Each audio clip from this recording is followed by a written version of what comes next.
Aloha from Kaua'i. I decided to read a piece here that I wrote 3.5 years ago entitled You Are Loved. And I'm writing my book right now. I'm putting together 7 years worth of writing. And as I'm going through, I'm recognizing that this piece might be of comfort to some of you who are having a difficult time right now.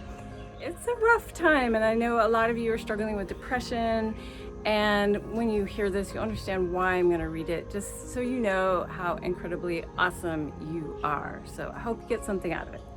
Here it is. Do you know that there is no one else on earth with your unique DNA blueprint and personal mission? Are you aware of the pivotal and powerful force you have upon those around you, just like that rooster behind me? Do you have any idea that if you suddenly cease to exist, countless loved ones would grieve your loss? This is true. A dear friend of mine died this summer, and her closest friends and I were touched at the tremendous outpouring of love, respect, adoration, and honor focused upon her after her passing. It had occurred to me, if she had known how absolutely loved she was, would that have made a difference in her own personal healing journey?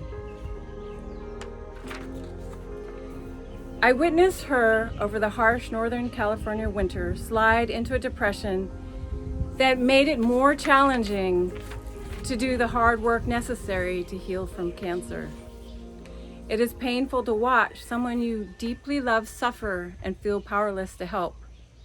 I could tell her that I loved her and that she was valued by countless friends, family, and the lives of people she touched. But until she believed it herself, how loved she was, my words would fall on deaf ears. I'm competing with that rooster there, can you tell? In the past few years, there have been more suicides in distant circles of friends. I wonder if the person who chose to take his or her life had known how missed they would be, would they still have killed themselves? Did they have any idea of how loved they were? Are we all living our lives unaware of how much we're valued and cherished to one another? If I told you how beautiful you are, yes you, would you believe me? How much precious time do we spend criticizing our faults rather than praising our attributes? We live in a society of judgment of ourselves and others. We have a very conscious choice where to direct our thoughts. Every thought, statement, and action is a choice of our conscious and unconscious brain. Our thoughts are like mantras, and each thought is a direct action of what we wish to manifest. This summer has been tough. This is 3.5 years ago I wrote this, mind you. My dear friend and family member died. I broke my arm, fell off my horse, and I've been journeying with healing cancer naturally with the self-discipline and sometimes nasty body detoxification that comes with it. I've noticed my mind criticizing the one closest to me, my partner, as a way to deflect the inner turmoil within myself. Lately, I've been trying to catch the critical pattern and recognize what emotional tide I am bypassing by projecting it upon him. Life is short. There is no time to be caught up in blame. I encourage you to practice love. Self-love, which is the most important one, and love for others. But it all comes from the self, right? With the loss of 2 of my closest friends and the cancer diagnosis I received, all within 2 years of each other, I've been blessed with a lesson that life is oh so impermanent, and those lessons keep continuing to come. Do they for you too?